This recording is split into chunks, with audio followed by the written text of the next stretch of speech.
Now, once we get into 2016, the public all across this country gets its chance to vote for federal office holders. It's an opportunity that many young people will pass up, although some are deeply involved. And this morning we're going to hear from some of those young people, millennials, the generation born between the early 1980s and about 2000.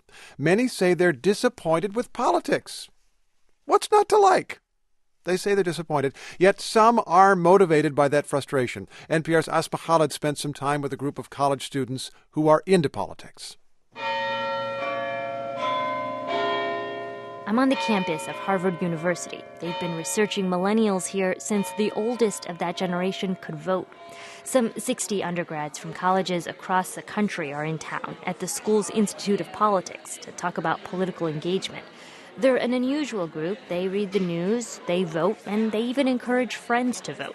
Why are you here? Why do you choose to engage in politics on your campus? John Della Volpe is conducting a focus group with these college students, and he wants them to remain anonymous so they can speak freely. It's because I actually kind of hate politics, and I want to change that outlook. We are the ones who are inheriting a seemingly corrupt or inefficient system.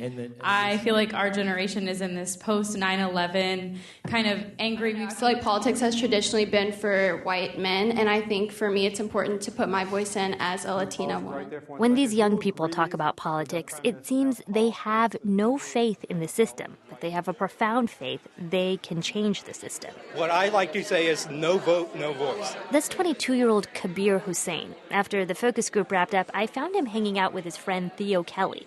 They both go to school in Pennsylvania. Kelly's a Republican, Hussein's a Democrat. I'm very optimistic. Just this past summer, we made some, huge milestones. Gay marriage rights.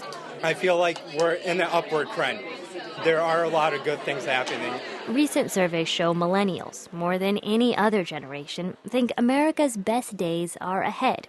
Kelly chimes in and says he's even upbeat about problems that have no clear solution. Just from the college student standpoint, like college tuition rates, student debt, it's getting very out of control. So that's something that I can see changing in the next couple of years. I know someone's going to come and turn it around because I'm optimistic.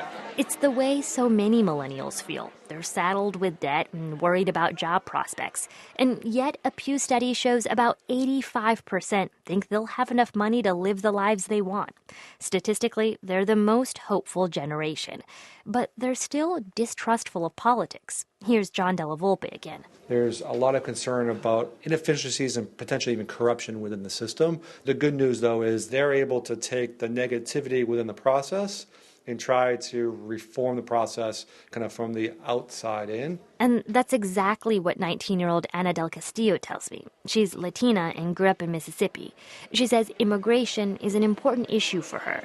Right now, there's a lot of anger from minority groups because we feel like our communities aren't represented on the Hill, aren't represented in Senate, aren't represented in Congress. But for me, that's not a pessimistic view. That's encouragement for me to get involved in the system. Del Castillo, like many of the people here, is motivated by her disappointment. Millennials want to change the status quo. During the focus group, the moderator, John Della Volpe, asked the students if they would engage more in the political system if their government asked. And nearly every hand in the room shot up. I've asked that question 100 times, and I still see the same number of hands. So it seems the opportunity is there. Millennials are just waiting to be asked. Asma Khalid, NPR News.